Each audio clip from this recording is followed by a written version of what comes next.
Good early morning AM, everyone. T-Speaker 222 XRP Future Millionaire with the side bet on XM and Future Digibyte OG. So guys, I want to thank you. It's 3:42 AM here on the East Coast, Friday, June 25th, 2021. And we are going to cover tonight, guys, on the Overnight Radio Show. And I want to thank each and every one of you for tuning into the Overnight Radio Show. I'll try to go through this as quick as possible. We're going to start out we're in Wikipedia. We're going to cover Basel III. And if we like Basel III, we'll continue to cover more details and get into Basel IV. And then we can even go back to Basel 1 and 2 and see what the fuck's going on.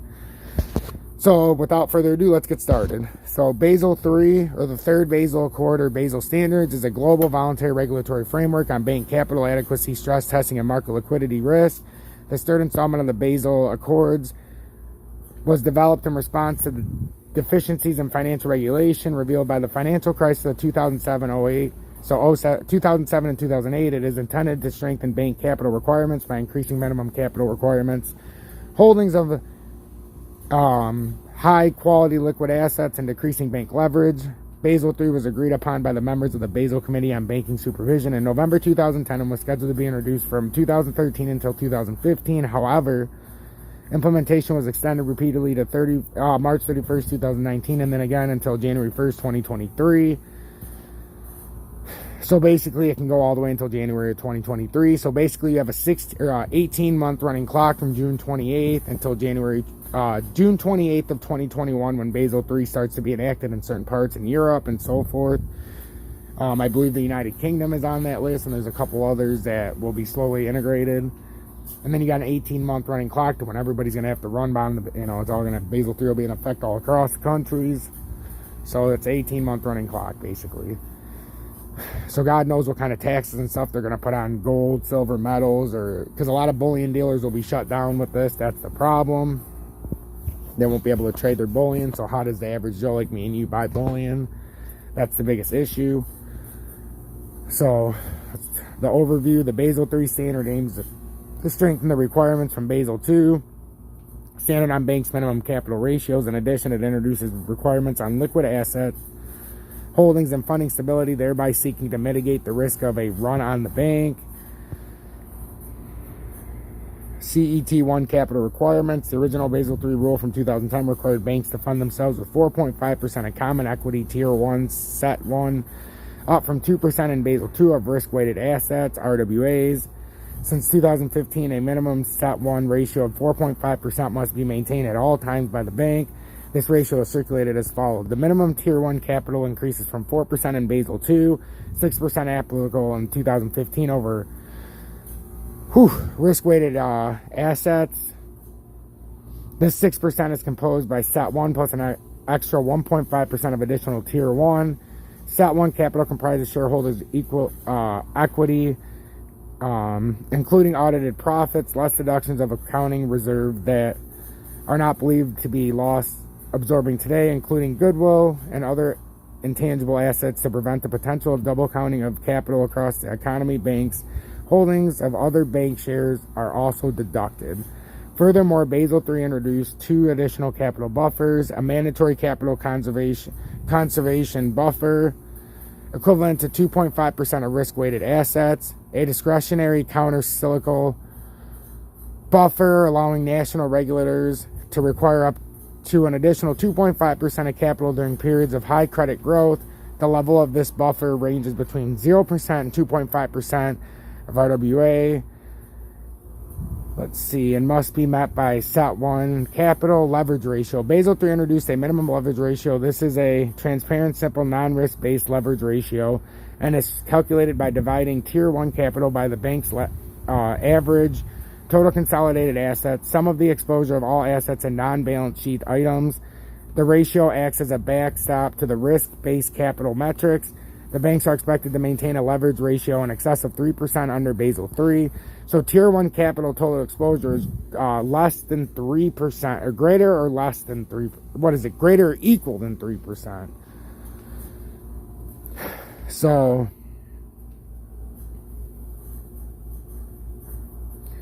for typical mortgage lenders who underwrite assets of a low risk, weighing the leverage ratio will often by the binding capital metric. In July 2013, the U.S. Federal Reserve announced that the minimum Basel III leverage ratio would be 6% for 8 systematically important financial institutions, banks, and 5% for their insured bank holdings companies. In Europe, whilst banks have been required to disclose their leverage ratio since 2015, a binding requirement has not yet been implemented. The UK operates its own leverage ratio regime with a binding minimum requirement for banks with deposits greater than Euro 50 BN of 3.25%. The higher minimum reflects the PRA's differing treatment of the leverage ratio, which excludes central bank reserves and total exposure of this calculation. Liquidity requirements. Where are we at? Basel III introduced 2 required liquidity funding ratios. The liquidity coverage ratio, which requires banks to hold sufficient high-quality liquid assets to cover its total net cash outflows over 30 days under a stress scenario. Mathematically, it is expressed as follows. High-quality liquid assets, total net liquidity overflows over 30 days. The net stable funding ratio requires banks to hold sufficient stable funding to exceed the required amount of stable funding over a 1-year period of extended stress. U.S. version of the base liquidity coverage ratio requirements. On October 21st, 2013, the Federal Reserve Board of Governors approved an interagency proposal for the U.S. version of the Basel Committee on Banking Supervision's liquidity coverage ratio. The ratio would apply to certain U.S. banking organizations and other systematically important financial institutions. The comment period for the proposal closed on January 31st, 2014. The United States LCR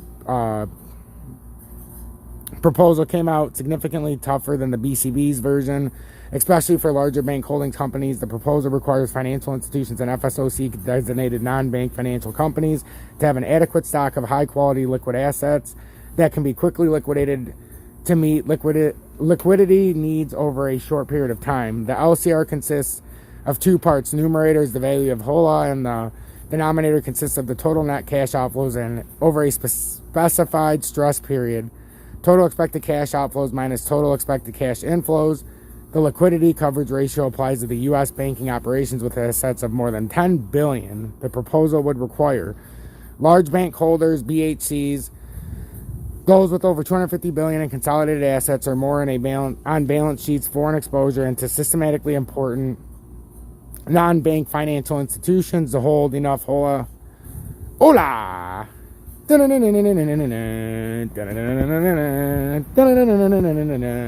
needs a laugh. Alright, anyhow, to cover 30 days of the net cash flow, that amount would be determined based on the peak cumulative amount with the 30-day period. Regional firms, those with between 50 and 250 billion in assets, would be subject to a modifier LCR at the BHC level only.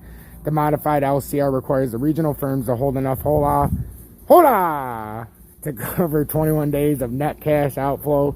The net cash outflow parameters are 70% of those applicable to the large institutions and do not include the requirements to calculate the peak cumulative outflows. Smaller BHCs, those under 50 billion, would remain subject to the prevailing qualitative supervisory framework. The U.S. proposal divides qualifying HOLAs into 3 specific categories: level 1, level 2A, and level 2B. Across the categories, a combination of level 2A and 2B assets cannot exceed 40% HOLA, with 2B limited assets, or 2B assets limited to a maximum of 15% HOLA. I don't know what it is about that word.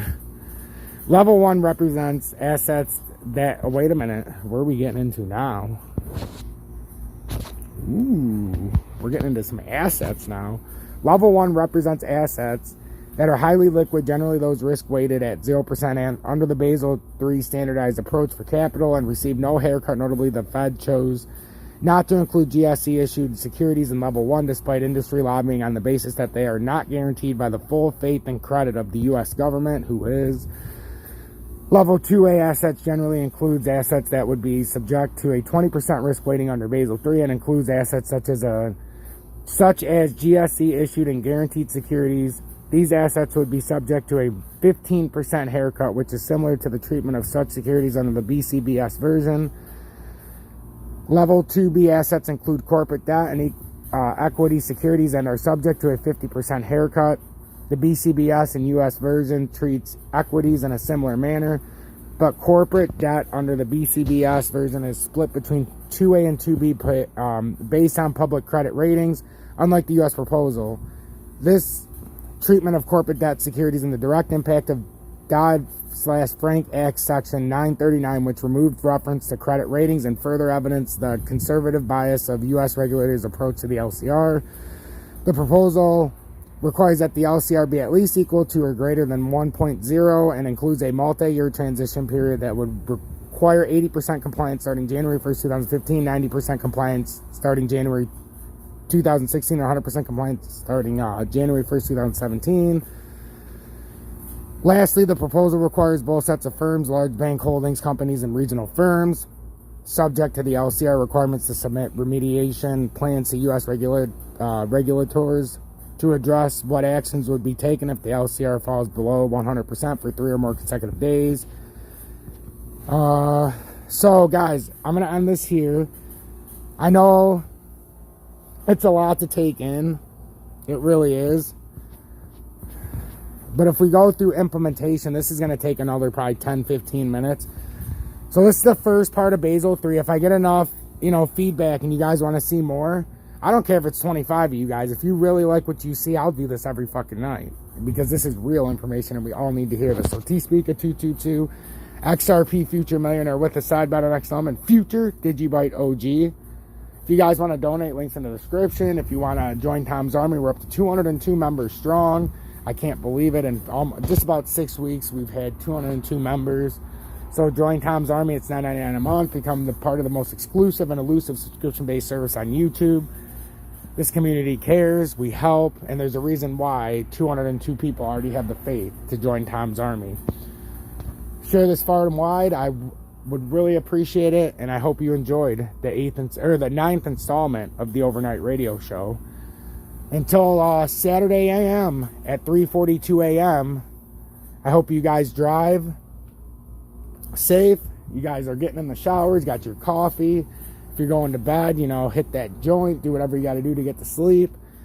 And be safe out there, guys. And most importantly, guys, make sure you understand what's going on in the world.